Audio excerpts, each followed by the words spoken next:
Une question, Mali, suspension de Joliba TV, révolution contre la liberté de la presse. Nous nous interrogeons, mesdames, messieurs, ce matin.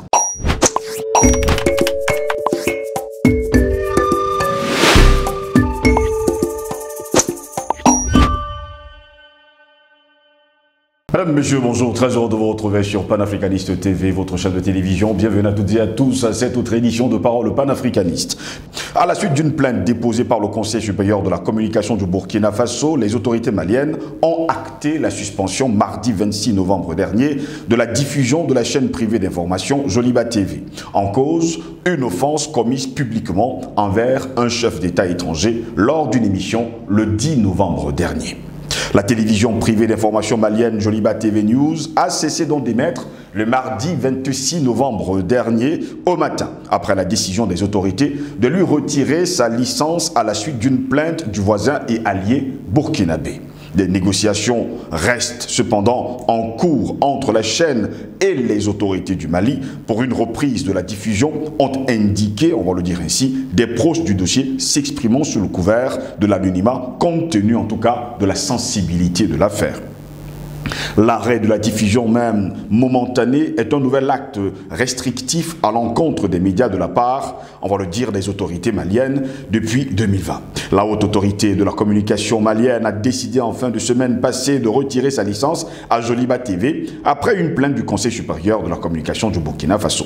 L'autorité de régulation des médias au Burkina Faso demandait à son homologue malienne de sévir après qu'une figure politique malienne, Issa Kaou Jim, a critiqué sur Joliba TV les militaires au pouvoir au Burkina Faso. Le retrait de licence de Joliba prenait donc effet mardi matin 26 novembre. Issa Kaou Jim, ancien soutien, on va le dire comme ça, des militaires au pouvoir avant de prendre les distances avec ceux-ci, a été placé sous mandat de dépôt à Bamako le 13 novembre dernier pour offense commise publiquement envers un chef d'État étranger. Il doit être jugé, on va le dire, le 23 décembre prochain. Voilà pourquoi nous nous interrogeons, mesdames, messieurs, Mali, suspension de Joliba TV, révolution contre la liberté de la presse. Telle est notre grande interrogation. Pour répondre à nos questions, nous sommes avec Albert Anatola ici. Il est journaliste d'investigation, directeur de publication du journal Le Cactus. Lui, il peut sûrement répondre à cette question. Albert Anatola ici, bonjour, bienvenue à vous. Bonjour à vous, monsieur Steve Gislongo. Je salue les techniciens que j'ai le plaisir de retrouver dans le cadre, n'est-ce pas, de cette émission. Je salue, n'est-ce pas, le top management. Je n'oublie pas les confrères du monde, notamment du côté du continent africain, qui se battent, n'est-ce pas, qui utilisent l'arme que nous avons, l'arme absolue que nous avons, c'est-à-dire la parole, pour déconstruire, n'est-ce pas, la désinformation, le bashing, mais surtout la manipulation historique. Quand je l'ai dit, j'ai une pensée justement pour ces confrères-là, qui sont quelque peu martyrisés du côté du Mali. Je crois que nous y reviendrons, mais quand je l'ai dit, je voudrais entrer dans cette émission par coup de gueule, à savoir, est-ce que ce sont les multinationales qui se substituent à l'État du Cameroun? La question mérite d'être posée, notamment en ce qui concerne la filière brassicole au Cameroun. C'est important. En effet, le 14 novembre dernier, le ministre du Commerce a signé un communiqué, a rendu public un communiqué interdisant l'augmentation du prix des boissons hygiéniques et gazeuses. La plupart de ces boissons sont brassées par notamment Boissons du Cameroun, ex-SABC, et dans le contexte donc, justement de ce projet d'augmentation des prix des boissons hygiéniques et gazeuses, le directeur général de Boissons du Cameroun a fait une sortie qu'on peut faire un pied de nez au gouvernement qui a rappelé à cette industrie brassicole que l'augmentation du prix des boissons gazeuses et hygiéniques est soumise à l'homologation préalable du ministère du Commerce. Ces boissons sont soumises à la procédure préalable du ministère du Commerce, ce que, n'est-ce pas, cette industrie brassicole ne peut pas entendre. Du coup, dans le cadre d'une réunion qui s'est tenue la semaine dernière à Yaoundé, le directeur général de cette industrie brassicole dit maintenir les prix décidés par cette industrie. Dans le même communiqué, le ministre du Commerce nous informe, nous apprend que des équipes de contrôle et de répression des prix vont se déployer sur le terrain pour rassurer la population, mais surtout pour veiller à ce que les prix initiaux sont maintenus. Alors, déjà, nous avons fait notre rédaction, la rédaction du journal Cactus, a fait le terrain pour vérifier si effectivement l'équipe de ces ministères sont sur le terrain. Ce n'a pas été le cas. Nous avons également constaté que désormais les prix de boissons sont à la tête du client. D'où la question de savoir, est-ce que les multinationales sont désormais au-dessus de l'État? L'État qui est le régulateur, l'État qui est garant des lois et des règlements de la République. En tout cas, c'est une actualité que nous suivons. Merci pour l'invitation. Je pensais, pour vous donner quand même du grain en moudre, je croyais, je vous le dis comme ça, je croyais que l'État du Cameroun était actionnaire dans Boissons du Cameroun. Veiller, doit veiller, c'est ce qui est normal. Oui. L'État doit avoir un droit de regard. Il ne faut pas que tout le secteur soit contrôlé par les étrangers. L'État est également actionnaire à Camrail, comme dans d'autres entreprises, n'est-ce pas, stratégiques. Mais ça ne veut pas pourtant dire qu'à Camrail, on ne respecte pas, on ne doit pas respecter la loi et les règlements, n'est-ce pas, qui régulent cette activité, l'activité, je parle de l'activité d'exploitation ferroviaire. Donc l'État doit donc être justement garant du respect de la République, des lois de la République, du respect des règlements de la République. Parce que nous ne sommes pas dans un pays, dans une république bananière. Si c'était en France, je pense qu'une industrie brassicole devrait se plier à la loi de la République française. Merci à vous Albert Anatola ici. En tout cas, c'est un sujet qui nous intéresse et je pense que nous y reviendrons dans les jours à venir. Une question nous intéresse ce matin. Nous sommes des journalistes, nous sommes dans la communication. Nous sommes au Mali. On parle de la suspension de Joliba TV. Révolution contre la liberté de la presse. Il faut rappeler quand même à nos téléspectateurs qu'à la suite d'une plainte déposée par le Conseil supérieur de la communication du Burkina Faso, les autorités maliennes, il faut le dire, ont acté la suspension de Joliba TV. C'était mardi au matin, le 26 novembre 2024. De la diffusion de la chaîne privée d'information. En cause, une offense commise publiquement envers un chef d'État étranger lors d'une émission qui s'est déroulée le 10 novembre dernier. Bien précisé, nous sommes des journalistes, nous sommes des hommes de médias. Et d'abord, la liberté, si vous voulez, les principes de liberté de la presse nous interpellent au plus haut niveau. Parce que nous sommes les principaux acteurs. Donc partout où des confrères ou un média peut être interpellé sur des questions d'ordre professionnel, ça nous interpelle. C'est-à-dire, quelle que soit l'angle par lequel on peut lui, j'ai envie de dire, appliquer, n'est-ce pas, un délit, une faute ou une erreur, ça interpelle la pratique journalistique, qui encadre, qui tourne autour des principes d'éthique et de déontologie professionnelle. Et plus globalement, la protection de la liberté de la presse. Parce que c'est une liberté qui a été arrachée de haute lutte. Et je pense que le Mali, qui a une histoire de lutte, de manière globale, sait ce que c'est que la liberté. La deuxième chose, que dans le contexte de la guerre cognitive, et des jeux politiques communicationnels que nous livrons, que nous livrent les autres. Nous n'avons pas intérêt à nous comporter comme ceux-là, qui présentent, n'est-ce pas, la liberté de la presse, la liberté d'expression comme un épouvantail, alors qu'en réalité, cette liberté est absolument violée de ce côté-là. Et ensuite, dans le contexte africain, les Africains ont leur manière à eux de résoudre leurs contradictions. Comme je l'ai dit, nous soutenons dans leur révolution le Mali, le Burkina Faso et le Niger. En même temps, nous avons fait des émissions où nous avons remis en question les positions, quelquefois, biscornues de nos confrères. Quand il s'agit de la marche vers la révolution. Je crois que les documents existent sur Panafricanist TV. Où nous avons, ce qui n'est pas souvent, ce qui n'est pas professionnellement correct, de taper sur les confrères, mais on ne tapait pas sur les confrères, on leur rappelait les principes qui régissent la posture des médias et des journalistes dans un contexte de guerre. Quand il est vrai que nous sommes dans un contexte de guerre, guerre géopolitique, guerre géostratégique, guerre cognitive, guerre communicationnelle, guerre économique. Donc nous sommes en pleine guerre et dans ce contexte, il faut que les rôles des uns et des autres soient bien connus et établis. À titre personnel, et je pense que ce serait également le point de vue de divers confrères et panafricanistes, il ne faut pas, mais il ne faut pas trop tirer sur la corde. Je ne sais pas comment ça fonctionne.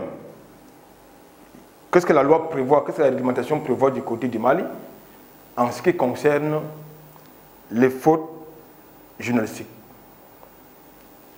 Mais je pense que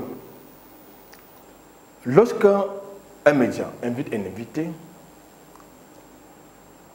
l'invité est responsable de ses propos. Je crois que c'est pour cette raison que l'invité de notre confrère a été mis en détention préventive parce qu'il est pénalement et civilement responsable de ses opinions. Maintenant, est-ce que le média devrait être suspendu? Est-ce que sa licence devrait lui être retirée? Là, je pense qu'il faut questionner cela. Pourquoi? Parce que dans le contexte camerounais, qu'il soit un chef d'État, un homme public ou autre, il y a deux voies, il y a trois voies. La première voie, c'est le droit de réponse. C'est-à-dire, la personne qui se sent outrée, outragée par, ou diffamée par voie de presse, adresse un droit de réponse aux médias, c'est-à-dire au rédacteur en chef du média incriminé. Et ce média va se faire le devoir de publier ce droit de réponse. Ça, c'est, dans le contexte camerounais, c'est la première étape. La seconde étape, c'est la correction. C'est-à-dire que la personne morale ou physique qui se sent outragée par les propos des journalistes des médias adresse au rédacteur en chef ou au directeur des rédactions un droit de correction qui serait également publié. C'est au terme, donc, si justement ces deux possibilités que je viens d'évoquer ne sont pas respectées par ces médias, qu'on peut donc saisir l'autorité de régulation des médias, c'est-à-dire par voie de plainte. Et l'autorité de régulation va prendre sur elle, comme c'est la haute cour, la haute autorité de la communication du côté du Mali, va donc prendre la responsabilité soit de blâmer, soit de suspendre d'abord le journaliste, parce que, c'est-à-dire, c'est un long processus. Il peut avoir un avertissement, un blâme, suspension du journaliste et de l'émission et non du média. Suspension de l'émission, je crois que vous en savez quelque chose. Suspension, voilà, voilà, suspension du journaliste, suspension de l'émission, mais pas du média. Je pense que suspendre un média à capitaux privés, c'est-à-dire qui emploie, qui clique en mes emplois, je crois que c'est un peu trop, c'est aller trop loin, c'est très fort, c'est très rigoureux. Je pense que ça donne l'impression que nous sommes dans une sorte de dictature. Et ça, nous devons le rappeler aux autorités maliennes. Que là, l'idéal aurait consisté, non pas à retirer sa licence à Yolédoua TV, mais à suspendre l'émission et à suspendre, n'est-ce pas, le journaliste. Pas le média. C'est important. Mais, sauf que, j'ai le sentiment que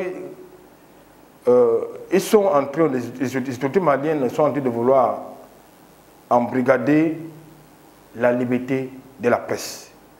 Là, on peut être d'accord avec eux. Parce que c'est grâce aux médias qu'il y a ce contrepoids entre ce que disent les propagandistes, les médias mainstream, et ce que nous disons à l'opinion publique africaine, panafricaine et mondiale. C'est important de le dire, parce qu'il ne faut pas verser l'eau et le bébé avec. Dans le contexte africain, c'est ce qu'on dit, il ne faut pas verser l'eau et le bébé avec. Il faut donc que les autorités à la fois burkinabées et maliennes se rappellent que c'est grâce aux médias, notamment africains, que la plupart sont encore assis dans leur fauteuil. C'est important ce que je dis. Parce que nous amenons, nous portons une autre voix, qui n'est pas la voix de la déstabilisation, de la désinformation, du bashing, que portent les médias mainstream, mais nous portons une autre voix, celle de l'Afrique. Nous portons l'image de l'Afrique. Il faut que cela soit respecté. Au moment où j'arrivais dans ce plateau, j'ai eu dit que les négociations sont encore en cours du côté du Mali, dans la perspective, n'est-ce pas, de remettre, n'est-ce pas, sa licence à Djoliba TV et surtout de lever la suspension. Je crois que nous pensons qu'à la suite de cette émission, la suspension de ces médias sera levée, sa licence est restituée. Albert Alatola, ici nous sommes quand même dans un contexte de guerre où il faut être... Albert Alatola, ici nous sommes quand même dans un contexte de guerre où il faut être prudent dans les médias, et surtout quand on sait pertinemment par où passent aujourd'hui ces États du Sahel. Je parle bien sûr du Niger, du Burkina Faso et sans oublier du Mali. Il faut parfois faire très attention. Ce n'est pas aux Africains et surtout aux Maliens de tirer sur un chef d'État étranger. Vous ne pouvez pas convertir tout le monde en panafricaniste ou en patriote ou en révolutionnaire. Mais nous avons l'obligation, le devoir d'amener la masse critique nécessaire vers ce qui nous semble bien et bon pour nous. C'est-à-dire les amener à ne plus être les relais des oppresseurs, des impérialistes, mais à travailler pour l'émergence d'une Afrique libre, indépendante, souveraine. Je ne voudrais pas croire que si ces médias, les promoteurs de Djoliba TV, s'ils ne sont pas révolutionnaires, ne sont pas patriotes non plus, parce que quelque part, chacun a une fibre patriotique. Même si pour percevoir, même si certains sont corrompus, ils reçoivent des prébendes, des dits viennent de l'extérieur, des officines extérieures, mais de temps en temps, il y en a qui se fixent une ligne rouge à ne pas franchir. Je pense que c'est cette fibre patriotique et non révolutionnaire pour certains qui fait en sorte qui se fixe cette ligne rouge. Je pense que Djoliba TV a toujours été très patriote et surtout a toujours soutenu les autorités maliennes. On veut s'engager dans une dynamique de révolution et de construction d'un État, parce que c'est le cas du Mali. Les autorités de la transition se sont engagées dans la véritable construction d'un État. Il faut faire avec tout le monde. Il faut surtout être démocrate. Parce que il faut avoir une convergence de vues. Il faut avoir une convergence d'intérêts. Il faut avoir une convergence de convictions. C'est important. Ce n'est pas en utilisant le bâton que vous allez susciter des différentes convergences que je viens de convoquer, mais en utilisant le dialogue, en utilisant la tempérance, la pondération. C'est à cela que vous allez convaincre la masse critique qui soit indécise, soit sceptique.